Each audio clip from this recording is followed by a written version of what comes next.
All right, everybody, I am back with a brand new movie review. And today, I am reviewing Teenage Mutant Ninja Turtles Mutant Mayhem! Oh, man. All right, so, boy, this is going to be an interesting review. I wanted to like this movie. I really did. Okay, so I grew up with the Teenage Mutant Ninja Turtles. I used to own some of the original comic books. I collected them back in the 80s. I watched the 80s cartoon after school. And I'm familiar with these. I own all of the movies except for the first two that came out in the 90s. I have enjoyed all of the Turtles films. And so I didn't read any spoilers about this movie. I went into it hoping for something fresh and something new. Now, the art style is fresh and new, and it actually worked.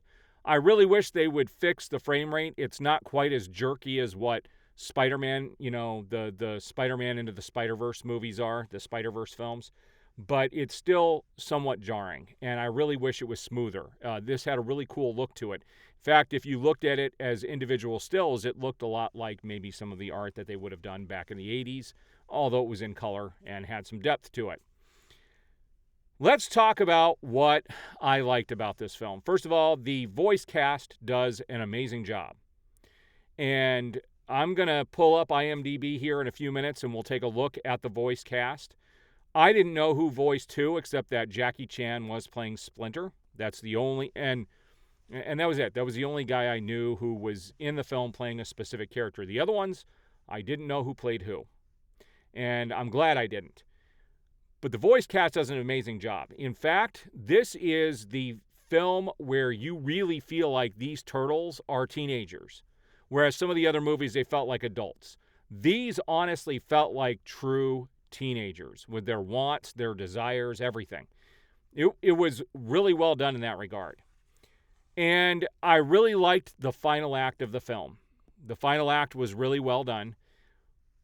But that's all I have to say that was good about the film. I don't want you to think I hated the movie. I didn't. But I went to a noon showing here where I live, and I was bored. At one point, I almost fell asleep. And there were 4 different guys that wrote the story to this film, and this is what they came up with. Now, people have to know going into this, there's no Shredder. Okay, they're saving that for the second movie. So Shredder is completely non-existent in this film, but stay for the final credits. There's a few scenes in the credits, so there are several post-credit scenes, so stick around for those. But nothing was gripping, nothing was compelling. I did not feel for them. I did not get an emotional attachment to any of the characters. April O'Neil was annoying. They race swapped her in this film for an overweight black woman. They added some mutants that we've never seen before. And they tried to make something that was compelling and interesting. And O'Neil came off as just freaking annoying. She was really annoying in the film. By the end of the movie, I was just super annoyed by her altogether.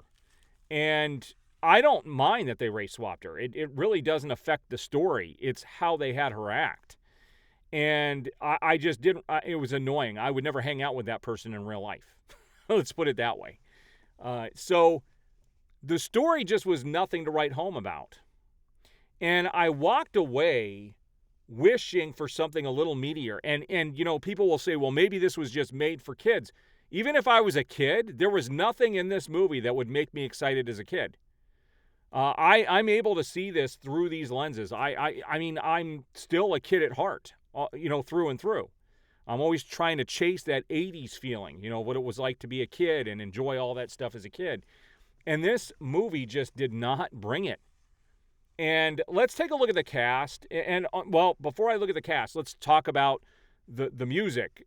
They had a couple of musical choices in here that were not really all that engaging. And one of the songs they actually end up playing to death.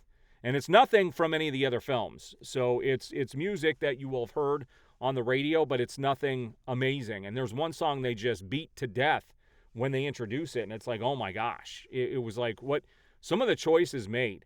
Now, I will tell you, somebody had made a comment that Splinter had some gay love story scene in the film. That is not the case. He does have a kiss with another mutant, but that mutant is female. So this whole thing that they were talking about is not true. Somebody also commented that they changed the origin, and they did a little bit. Let's talk a little bit about the origin. The origin is the same about the ooze, but what's different here is the Splinter ended up learning how to do karate by watching old karate movies, instructional videos on the internet, and getting all these different sources so that they could protect themselves from the humans and stay hidden. That this whole thing is, the whole point of the movie is that that humans will not accept mutants in any way, shape, or form. That's kind of the theme of the movie. And it really wasn't done in a super effective, interesting way. I don't think it mirrors real life in any way. So there's no real political message here, unless they're just saying people are rotten. That could be what they were going for. But it just did not resonate in any way. Not creatively, not story-wise, not through music. The characters were good. The third act was good. But outside of that, this movie was pretty much boring. And I'll give you my final score, but let's take a look at IMDb first. So, here is the voice cast of Teenage Mutant Ninja Turtles Mutant Mayhem. You had Micah Abbey as Donatello. You had Shimon Brown Jr. as Michelangelo. You had Nicholas Cantu as Leonardo, and Brady Noon as Raphael. Maya Rudolph was Cynthia Utrom. She's one of the villains you'll see in the film. You had April O'Neil was voiced by Ayo Adebiri. Not familiar with her at all. John Cena played Rocksteady, which you would never know. Seth Rogen played Bebop, which you would never know. And then they show you all of the other mutants that were in the movie. Now, Giancarlo Esposito, he played the person who was the creator of the ooze, and so he had a role in it. Now you could pick out Ice Cube. He played Superfly. He was the main villain of the movie. You had Paul Rudd. It was funny in the credits. It said introducing Paul Rudd as Mondo Gecko. I thought it was funny that it said introducing Paul Rudd. And then you had Jackie Chan, obviously, as Splinter. And so you can see the other people that were in here as mutants,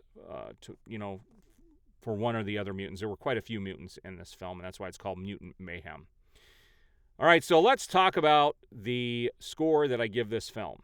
Guys, I really wanted to like this movie. I really did. I do like this franchise. I enjoy it as a whole. But at the end of the day, this movie just was not very engaging. And I don't think it's good for kids either. I don't think it's going to be super engaging for kids. The story was weak. The characters were well done, but the story was weak. So all the parts were there. They just didn't. The story is what kind of ruined it. And at the end of the day, I didn't love this film, and I didn't hate it. It was straight down the middle. So out of 5 stars, I give it 2.5 stars. Didn't love it, didn't hate it, just kind of there. It's a movie to go see. I'm hoping I will go see the sequel, but I will go in with low expectations, and maybe I will like it a little bit more. All right, if you've seen it, what do you guys think about the film? I would love to hear your thoughts on it. All right, we will see you on the next review.